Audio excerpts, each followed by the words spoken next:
So this is Math 331 problem solving, lecture 6 or so, give or take. What we're going to do today is applications of the arithmetic mean, geometric mean inequality. So when in doubt, what do you think would be useful to use? When you're stuck on a problem today, what do you think might be useful to use? Yeah, it's going to be really hard for me to hide what the idea is. So you know ahead of time that it's going to be an arithmetic mean, geometric mean problem. What you don't necessarily know is how you're going to use it. So the challenge today will be for me to write things in such a way that you will not know immediately how you should be using the arithmetic mean, geometric mean. But you should always be thinking in the background, I probably want to use it at some point. This is similar to if you see a product now.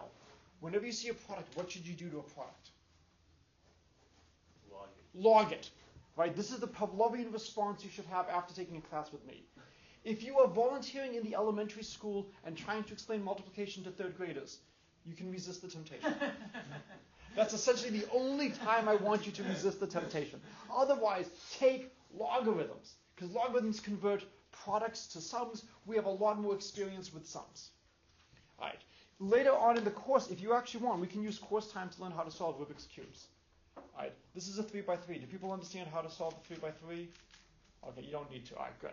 So I can mix this up and you can solve it. Excellent. So if you get bored later today, just come up here and grab it. Now, what you might not notice is these ones over here look a little bit different. So this one, it's got some kind of cross pattern on it. This has a cross pattern. This one is actually 2x3 on these sides. And so you can do strange things on this one that you can't do on others. You can make like a nunchuck star. I have to immediately convert it back because of our zero tolerance policy. That would now be a weapon in a classroom. But these look much harder. They're actually not that much harder than the standard 3x3. There's a little bit of a twist, but not much. And it all comes down to the power of perspective. And this is why I wanted to bring them to class today. And the reason is, if you look at this, you look at this red side. I always do red first. Most people do white. The reason I do red is you can tell if somebody learned from me or from one of my students. You can't turn the red side because of the way the cross pattern is. What you have to do is you have to hold the cube at a 45-degree angle. And if you hold it at a 45-degree angle, this is now the front face. And they've just split the color of the front face. This is the two sides. This is the middle. It's almost the same patterns, almost the same moves as the regular cube. This over here could actually be flipped 180 degrees, and that causes trouble. That's the only thing you have to worry about. What I love about this is that it is essentially something, if you know how to do the standard 3, you should know how to do this. But it's presented in such a way that it's very painful. So my daughter had one of these in her classroom. Theirs was a little bit different. It actually only had one color, and they were different sizes. So you had to use size rather than color. And I couldn't solve it. I was very embarrassed. I took it with me to one of her baseball games where I wasn't coaching, couldn't solve it. And then the next morning I realized, if I hold it at 45 degrees and look at it that way. This is the class, if you are not doing that at least once a week on a homework problem, I haven't chosen well. It's, can you look at the problems the right way? If you look at them the right way, they're trivial, they're easy. But it is not easy to find the right way to look at them. So before, we looked at A plus B, B plus C, C plus A, greater than or equal to 8, A, B, C. And so we talked a lot about this on the first or second day of class. We talked about that this 8 is really a 2 cubed. And we talked about there's different ways you could try to solve it. We could try to fix the sum, S is A plus B plus C, or we could try fixing the product A, B, C. Everything in sight is non-negative. We could try to do this using Lagrange multipliers. You could Lagrange it. You know you've made it if your name becomes a verb. Okay? You have two different approaches for Lagrange multipliers. Doesn't really matter which one you choose, because whichever one you don't choose is the one you're going to essentially maybe be trying to optimize. But you can play some games with it. I can't get the Lagrange multiplier algebra to work out that nicely, but it's definitely an approach. What do you think might be useful to solve this problem? What should we try? Arithmetic mean, geometric mean, right? We should try the arithmetic mean, geometric mean. The question is, how do we look at this as an arithmetic mean, geometric mean problem? So for the arithmetic mean, geometric mean, x plus y plus z over 3 would be greater than or equal to x, y, z to the 1/3 root. So if you wanted to use the arithmetic mean, geometric mean with 3 variables, this is what you would do. This doesn't quite look right. So does anybody see where the AMGM is hiding?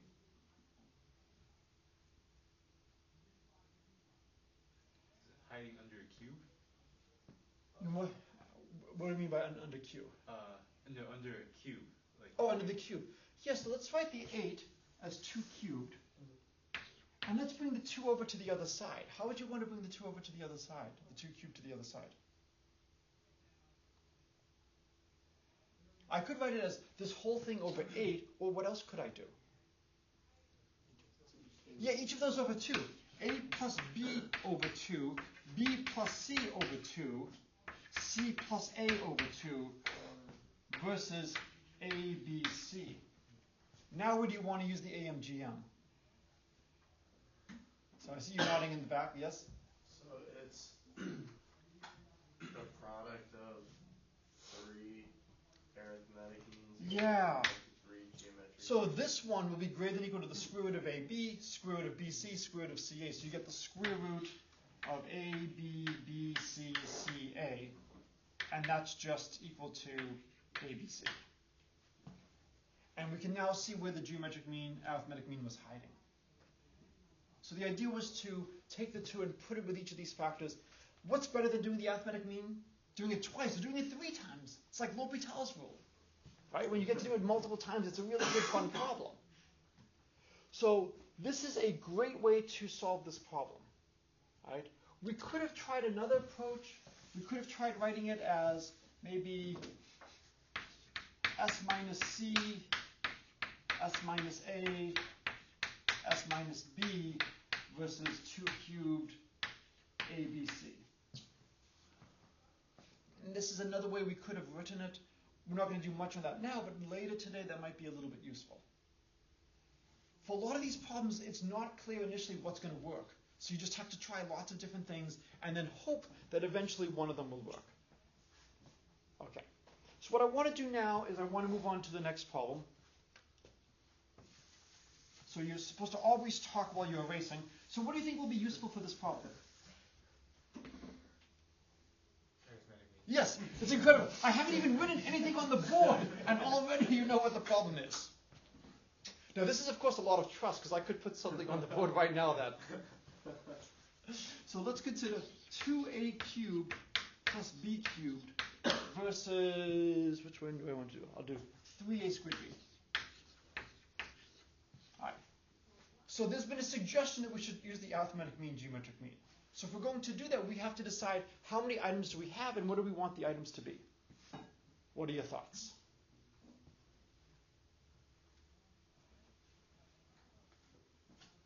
What makes the problem a little bit strange?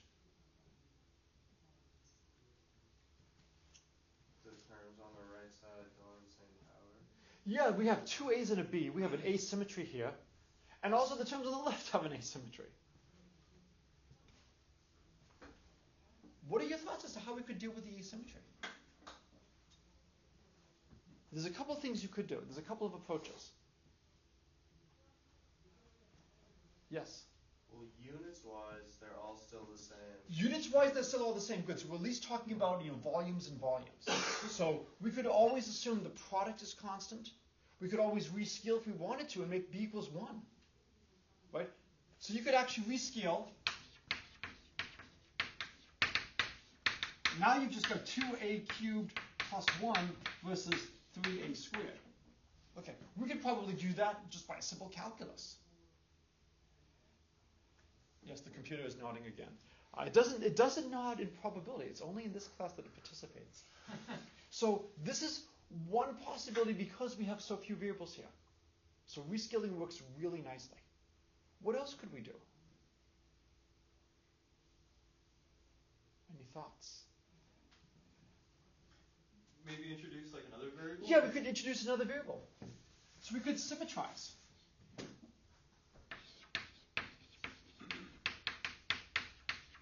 There is no wrong answer, but some answers are more right than others. What would you like that new variable to be? We have an A, we have a B, a C. So this is the first time a student has asked me for a C in a long time. Okay. So we have too many A's, and we're going to get rid of one of the A's and convert it to a C.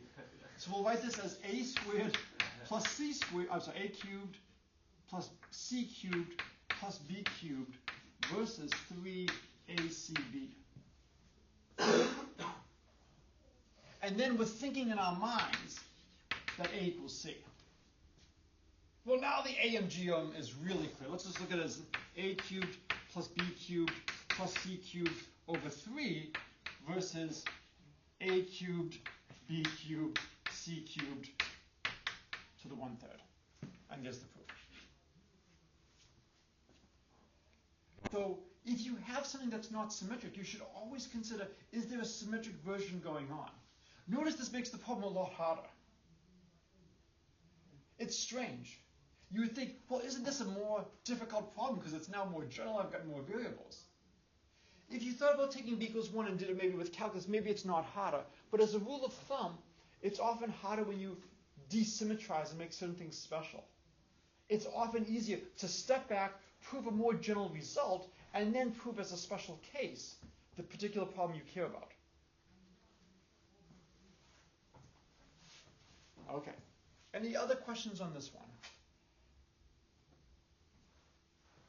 All right, so it's time to erase.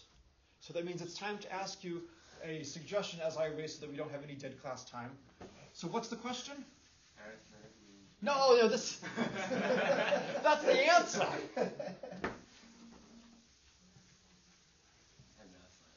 All right, what's the question? What should we use? And the answer to the question is, right. Any Star Trek fans here? So in grad school, a bunch of us watched a lot of Star Trek, and it got to the point where it was no longer a challenge to predict what was going to happen in an episode. We then said, when we come back from the commercial break, who will we come back to talking? And then after a while, we went for the goal as to which car commercial will start the commercial break. We just watched a soccer movie on one of the family networks. It was not hard for my kids to write the entire script from 5 minutes into the movie. It's clear what's going to happen. Okay? The only thing that is a little bit uncertain is what's going to be the tie score before the good guys finally triumph against the evil team. It's going to be 1-1, 2-1, 2-2, whatever. So here, you want to have a bunch of techniques and tricks that you always want to think about applying. So a to the 4th plus b to the 4th plus c to the 4th versus a, b, c, a plus b plus c. I think that's what I want to look at this time. Yes. So there's been a suggestion to use the arithmetic mean, geometric mean. Now we've got 3 items here. We've got a, b, and c. So if we divided by 4 and then took the 4th roots, that would get us something like the ABC.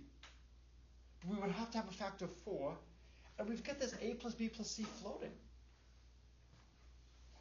So unfortunately, if we try to use the AMGM, it's not going to work right now if we use the AMGM as a to the 4th, b to the 4th, and c to the 4th.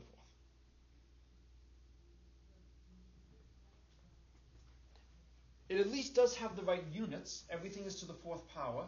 So that means we could always choose a times b times c to be 1. Or we could choose a plus b plus c to be 1. We can always rescale like that because everything in sight is positive. Any thoughts as to what we could do?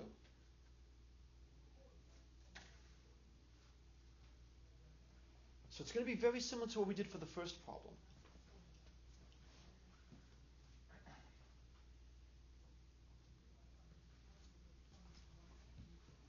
So what was the idea we used for the first problem today? We broke it up into 3 smaller AMGM problems. So is there a way to break this up into small problems? Is there anything you would want to do to either side of the equation to maybe give you a suggestion of what to analyze?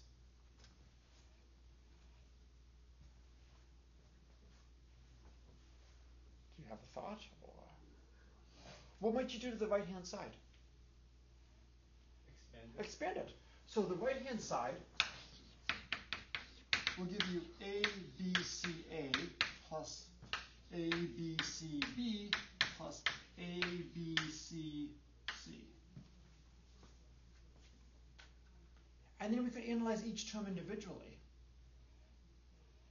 By the AMGM, this is going to be less than equal to what? A plus B plus C plus A. Well, you've got to decide. We have A, B, C, A. So you've got to choose what are your items so that when we take the fourth root, we get the product as A, B, C, A. Right? Because if we have W, X, Y, Z, we get W plus X plus Y plus Z over 4 is greater than or equal to W, X, Y, Z to the 1/4. So because we're getting A, B, C, A, what do you think we're taking for the W, X, Y, and Z?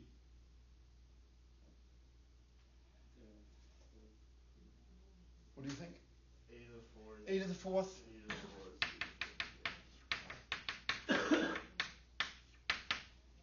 Right?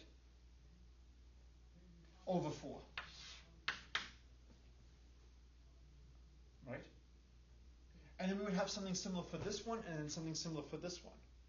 So this one has A twice, B once, C once. This has A once, this has A once.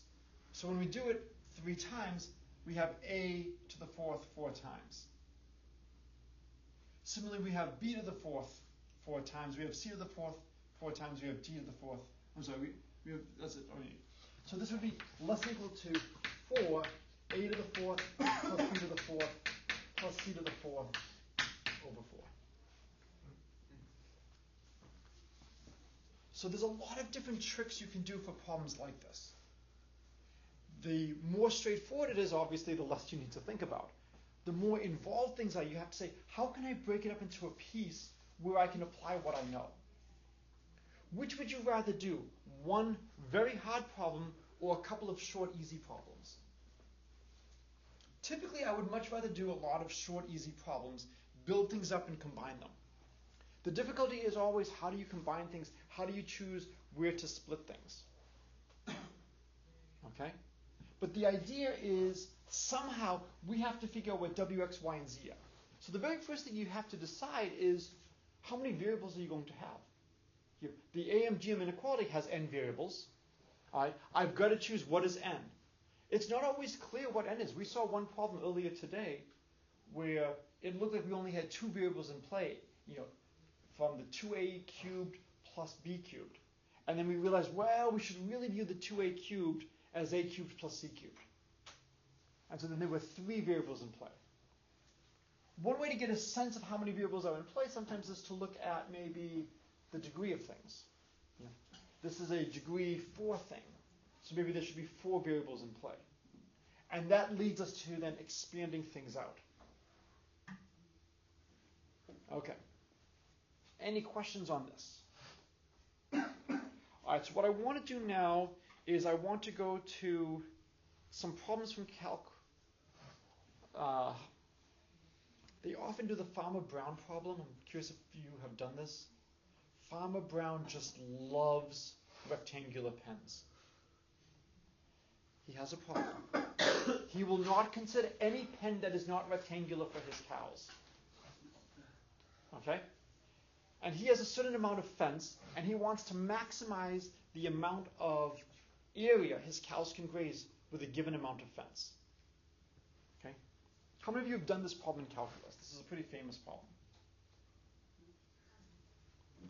How many of you have ever read the book Click, Clack, Moo, Cows That Type? So when I teach calculus, I actually bring in that book. My kids had it when they were little. Farmer Brown has a problem. All day long his cows like to type click, clack, moo, click, clack, moo, click, clack, moo. I can't go as far in that one as I can with Cat in the Hat. But I actually once got into a Cat in the Hat one-off with a senior colleague at Brown. Unfortunately, he had more grandchildren than I had kids. I had just too much experience. And so so he has a fixed P of fencing. Want to maximize rectangular area. All right, here's X, here's Y. We have 2X plus 2Y equals E, or X plus Y equals E equals S, called the semi-perimeter, which is just P over 2. And then we want to maximize the area function, which is just X times Y. You could do this using multivariable calculus and Lagrange multipliers. We have our constraint, we have our function. You could go through and do that. You could also do a search and replace. We can solve for y in terms of x. And this way we get y is just s minus 2. So if we want to have a new function, and so this is where mathematicians, I'm sorry? Y is s Minus x. Yes, thank you. Thank you. Yes, it would be a lot easier like that. This is really bad notation. Because here I'm having a mean a function of 2 variables, and now I'm having a as a function of 1 variable. So really, I'll call this one area, just so I don't abuse notation. So a of x is going to be x times s minus x. And I want to maximize this. Well, there's a couple of ways to do this. I could plot this. And if I plot this, well, what's really nice is here is s over 2, here's 0, here's s. We know the function is 0 at s and s over 2. In fact, it's just a parabola. So its maximum will be right there. You could also use calc techniques. How do you find where a function is maximum? Please get it right today. Yes? Derivative is 0. Or, I don't want to wake up the class next door. Endpoint. Oh, the endpoints. You always have to check the endpoints. I don't want to run into the wall again. So we just check what's going on at 0. We take the derivative we get. How do you take the derivative of a of x?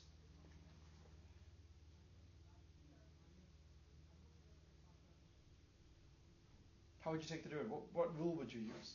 Product rule. You could do product rule. There's a way to bypass the product rule.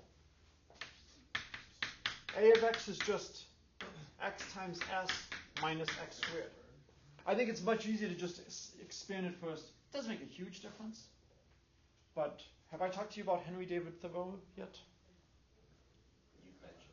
Right, the patron saint of mathematics. The advice of simplify, simplify.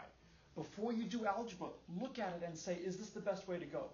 Now for this problem, it's not going to make a huge difference. The product rule is not horrible. I think this is a little bit nicer. You get a prime of x is going to be s minus 2x. Okay, so the critical point is x equals s over 2. The endpoints give 0. This is clearly going to be the maximum area, not the minimum area. But if you really wanted to be pedantic, you could check the second derivative. You could plot the derivatives on both sides. Almost surely the following did not happen, but it's such a fun story, I'd like to believe it did. When people were working years ago on the stealth fighter and the stealth bomber, what do you think they were trying to maximize? The name says it all. Stealthiness. And so the story is they didn't check to see if something was a maximum or minimum. And they actually built the "we're here" plane. Okay, almost surely not true. But, it's nice to think about, these things can happen. Make sure, don't have any hidden assumptions. One that did happen is NASA has a $25 million crater on Mars because almost all of the probe was in the metric system except one part which was in the English system. And when the probe was landing, it miscalculated how much thrust was needed. And you get a nice $25 million crater. So be careful, check. This is not so bad. Okay? I want to expand this and make the problem a little bit more interesting. So we've done Farmer Brown. Farmer Brown has a brother named Farmer Brown. Farmer. Also Farmer Brown? I'm sorry? I thought he was his brother. Oh, I said he has a brother, but okay. Oh, because the last name over. That's fine.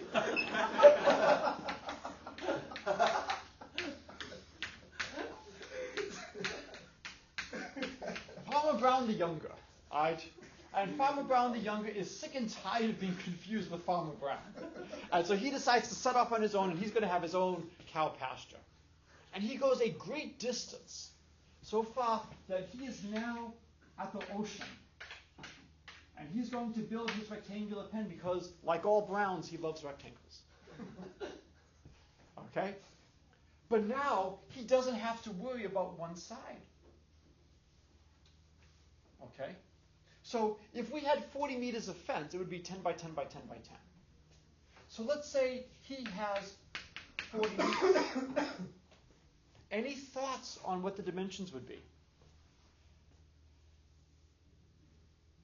Do you think he should be able to do better than his brother? Yeah, because he's got an entire side he doesn't need. Worst case, take what Farmer Brown did, the older, and then just take that extra fence and expand the 3 sides. So he should be able to do better. The question is, how much better? Any thoughts? Or if not, how should we set up the problem?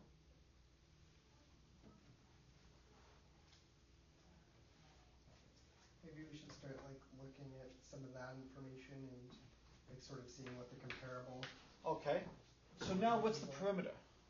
You can do at least twice as good, right? Okay, how can you do at least twice as good? Because if you have a square and then you just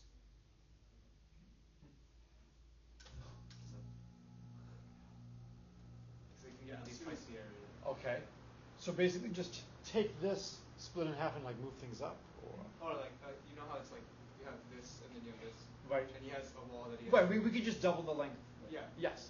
We could basically just take this whole thing here and just move it all the way up over here. So we know we can do at least twice as good. So this is great. So we have at least a lower bound of twice as good. If our answer doesn't give us twice as good, we know something is wrong. So whenever possible, if you can get some rough sense, that's terrific. So if we set up x and y, we now get x plus 2y equals the perimeter, and we want to maximize x times y. I'm not going to go through the algebra or the calculus. You can do that. I'm going to show you another way to do this. Now, when I first started teaching at Williams, a lot of people did not know the superhero I was about to introduce, but he has been in one of the new movies. Anybody know what superhero I'm going to introduce now that I have an ocean here? Aquaman, yes. He can talk to fish and he can throw water underwater. So, at the same time as Farmer Brown the Younger is building his pen, Aquaman is building a pen for fish. Okay? Hopefully he's not needed in the battle right now. All right? What can you tell me about the dimensions Aquaman chooses versus the dimensions Farmer Brown the Younger chooses? Was Aquaman related to Farmer Brown? They're the same. Okay, so here's the thing. There's secret identities for people, okay? I really can't answer questions like that because that could allow people to know, who is Aquaman's family. So we will not answer that question. I do apologize. I know this is as professors, we are supposed to answer all questions, but this one I just can't. Why must they be the same? What's the one-word answer? It's the same problem. It's the same problem, symmetry. So whatever Farmer Brown the Younger is doing, Aquaman just mirrors it. So it's the same as if we did the original Farmer Brown problem, but with twice the fencing. So if we have twice the fencing, when it was 40, it was 10 by 10 by 10 by 10. Now it's going to be 20 by 20 by 20 by 20. So it's going to be 10, 20, and 10. So we can solve the problem without even doing any of the algebra by just using symmetry. Okay. Any questions on Farmer Brown the Younger? If I put this up on the Rubik's Cube. Yes? Is there any, because the insight that we had was really excellent about doubling it, and then Yes. the reason that was a lower bound, and now we see that that's exactly the Correct. Is there any possible insight way we could have seen that not only is it the lower bound, but Right. in fact we're not going to meet that bound? I mean, what you really are doing is you're starting off with this rectangle here, you're splitting the side up and you're choosing to put some over here and some up here. And maybe the way to see that this is the best is that anything I put on these sides I have to split. And anything I put here is all done there. So it seems like it might be most efficient. So you might be able to do some kind of like a marginal benefit. You know, what's the marginal utility of moving, you know, one whatever unit for your fence in each spot. All right. So I need somebody completely unrelated to the Browns. Preferably their name begins with a T. Toast. Correct. Did I hear toast? Toast. I'm sorry? Like toes. Oh, toes. Farmer Toes. So Farmer Toes is not welcome in the Brown area because she does not like rectangles. She thinks rectangles are just a terrible, terrible shape. What shape does she like? Circle. No, Oh. because she begins with a T. Triangle. Triangles. She loves triangles. Right? So she wants. Wait, B for rectangle? So the original Farmer Brown was not designed with calculus in mind. And they have co-opted him and forced Farmer Brown to love rectangles. But if you want, you can think boxes. Right? That's the best I can do with like 10 seconds notice. B for boxes. So the question is, what triangle will have the maximum area for a given perimeter? So fix A plus B plus C equals P, or A plus B plus C over 2 equals S the semi-perimeter. What are my candidates? What are your first thoughts? Yes. Equilateral triangle. All right. Equilateral triangle has to be one of the things you're considering. Does anybody have any other triangle they would like to put in the mix? Or does anybody think it's got to be the equilateral triangle?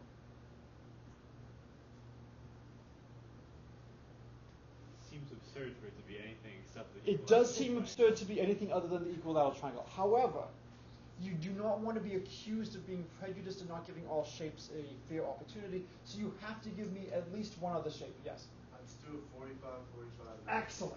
So we'll do the equilateral triangle, and we will do the 45, 45, 90 right triangle. You know, we need a sacrificial candidate to just say, you know, we looked at all the possibilities, and you know, we decided that the equilateral triangle was a better candidate than the axe murderer who was, you know, hacking up people in the courtroom during the interview process. So we're going to go with the equilateral triangle. You need the yeah. There are a lot of times when they just have to bring in somebody else, and it's already clear who the job is going to. I can talk to you about some of this stuff when the camera is not rolling. Where, you know, if you just talk informally through the community, go, yeah, we want to hire person X, but anyways. So we have our our sacrificial candidate and the candidate we expect. Anybody know how we can get the area of a triangle? Yes? I doubt this is the best. No, it is the best. It is the best. So it's either Hero or Heron's formula. I think there's debate as to whether or not you put an N there. It's S minus A, S minus B, S minus C, and square root that, and that's the area. All right. So we want to maximize the area. Do we really want to maximize the area, or is there something else we could maximize?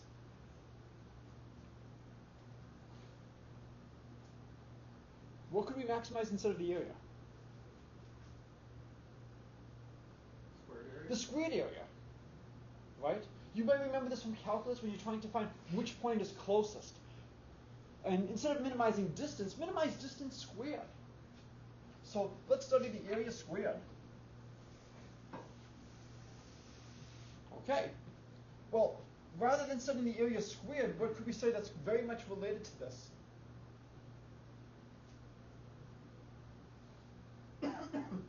very small tweak, but I claim I can drop one of the 4 factors. Area squared over S? Yeah, area squared over S. S is fixed, right? So I just have to study S minus A, S minus B, S minus C. And I just want to figure out what is the best I can do for that. So maximize S minus A, S minus B, S minus C, subject to S equals A plus B plus C over 2. So we could probably do this using Lagrange multipliers. Any other thoughts on what we could do? Find like another 1 for the bottom and make it the arithmetic mean? Okay, so one thing is to try to somehow work in an arithmetic mean. Let's see what we have. Let's let x be S minus A, y be S minus B, and z be S minus C, just to write things a little bit more cleanly. So now we want to maximize x, y, z. And what do we know about x, y, z?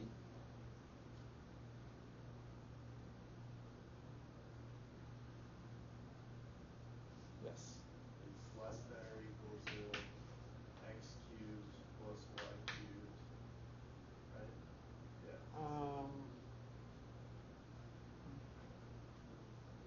Okay, so it's x cubed plus y cubed. Plus c cubed over 3.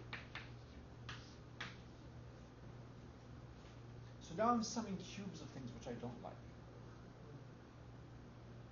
Right?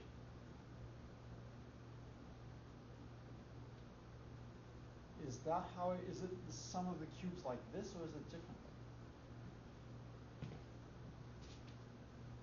So remember, if I have x plus y plus z over 3, that's greater than or equal to x, y, z to the 1/3. So it's not each one cubed, it's this sum cubed. Right? It's just how you use the AMGM. I don't think, Oh, yeah. right? So the algebra is actually not going to be too bad for us. So because of this, it's actually the cube of this. All right, now, what's x plus y plus z cubed? Well, x is s minus a, y is s minus b, z is s minus c. So I get 3s minus a plus b plus c. Well, a plus b plus c is twice s. So this numerator is just going to be s. So we want to maximize x, y, z, and we know that that's going to be less than or equal to s over 3 cubed, because x plus y plus z is s. Okay? Everybody comfortable with the algebra? Now this is where things get interesting. And this is similar to your idea from earlier. We know that we can't do better than s over 3 cubed. So if we can find a triangle where the area is s over 3 cubed, we know it's at least tied for best. There may be others in the category, but we know that nothing can beat it. So what we can do now is we can have the rumble of the isosceles right triangle versus the equilateral triangle and see who wins. Okay? And if we're really lucky, which we should be, we will find that the equilateral triangle will exactly get s over 3 cubed, or something like that. So, let's look at, now this becomes a little bit painful. So here, if I'm looking at the two triangles, what am I going to choose for the perimeters? S. So what do I want S to be? S is the semi-perimeter. Could do P over 2 for just making things nice. If I choose S to be 3 halves, the perimeter is then going to be 3, so we get sides of 1, 1, and 1. And then over here, I would have to, I've got a root 2. So if this is x, and this is x root 2, and I would have x is equal to, what is it? 2 plus root 2x has to be equal to 3. So x is going to be 3 over 2 root 2. So the area here would be 1/2. 2 plus root 2 in the denominator. 2 plus root 2, thank you. 1/2 3 over 2 plus root 2 squared. And the area here, it's going to be 2, and then each of these triangles is 1/2, and the base is 1/2, and the height is 1. And you will see that the equilateral triangle will win. And you will see that the equilateral triangle actually realizes the best possible bound. Right. So I'll let you finish the details of this. But what's nice is we got close to the best answer. And then if we have an idea of what the best answer is, we can then check and see if that works. This does not prove that the equilateral triangle is the only answer. But it would allow us to prove that the equilateral triangle is a answer. And then instead of doing triangles and rectangles, what could you do?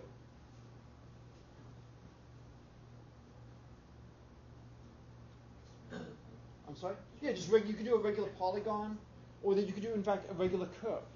And what curve do you think will enclose the most area? So if you had to guess, what curve do you think is the most efficient? We've got the equilateral triangle, then we have the square. What would you say the best is in the limit?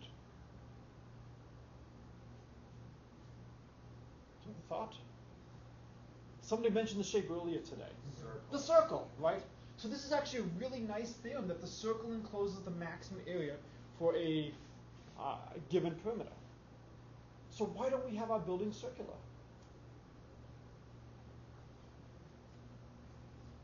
We are not always trying to maximize area. If we were trying to maximize volume, what would our buildings look like? Don't say it out loud because Bronfman has not been rebuilt yet, okay? Please. Based on what has already happened, I am very worried. Okay? Because if you say things with straight faces, people sometimes believe you. All right. So I wanted to end a little bit with a chess problem. So we've already talked a little bit about this. We talked about placing 5 queens on a board, and the maximum number of pawns that can be safely placed is 3. There's a lot of ways to do that calculation. I want to form a sequence. So AN is going to be the number, or the maximum number of safe pawns with n queens on an n by n board. All right? I will calculate a few terms for you. A1 is 0. If you put a queen on a 1 by 1 board, there will be no safe pawns. I will calculate A2 for you. Also 0. A3, all right, that's a little bit more work now. What do you think the answer is going to be for A3? 0. If you put a queen in the center, it's done. Right? So you either have queens in the middle. All right, if you have 3 middles, if you have 3 corners, you get everything. If you have 2 corners, do you get everything? Depends on which corners. Depends on which corners. So if you have this corner and this corner, this could be safe. If you get 1 middle, though, do you get every middle? Yes. And if you have 1 corner, do you get every corner? Yes. So all you have to do is show that if I have 1 middle and 1 corner, it's 0. So you have to only consider the case where you have 3 middles or 3 corners. And again, the idea is you want to break it up into as easy of a calculation as you can. By doing it like this, by explaining some symmetry, I see A4 is a little bit of work. I'll leave that for you. A5 is 3. So as a challenge, the question is how large, how far down can you go in the sequence? The sequence is not known that deep, I believe. But if you can't solve the problem exactly, what might you be able to do? Approximate it. So the first question is, how rapidly do you think the sequence is going?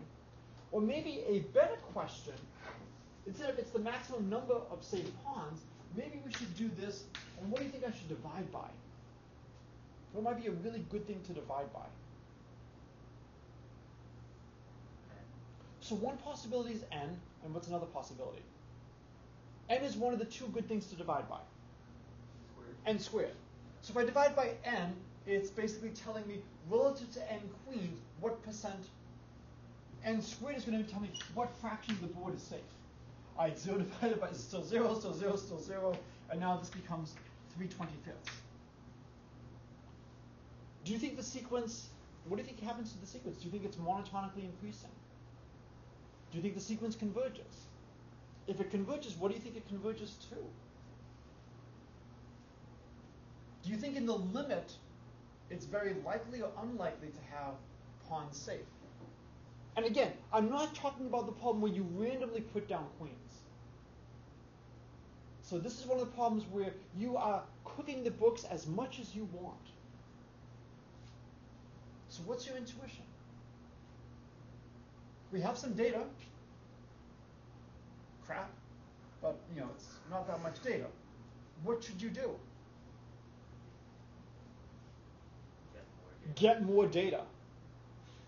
So one way to get more data is to do some Google searching. That's not a good way. Write a computer program. If you were to randomly put down queens on a board and calculate the number of pawns that can be safely placed, would that give you the answer? What would that give you? Quick approximation. Not necessarily a quick approximation. So let's say you look at a 6x6 board, you put down the queens, and you see that 7 pawns can safely be placed. I'm not saying that's true, I'm just making up numbers. What would you know if you choose a specific configuration and 7 pawns are safe on a 6x6 board? The max is like greater than or equal to that? Great, the max is greater than or equal to 7. You know it's at least as large as 7. It might be much larger, but you would have a lower bound. So one question is, can you get both lower bounds and upper bounds? If you can choose really good sequences of locations for queens that give you really good lower bounds, then you can get a really good approximation. Anybody have any thoughts as to what the answer is? Do you think in the limit it's close to 0% or close to 100%?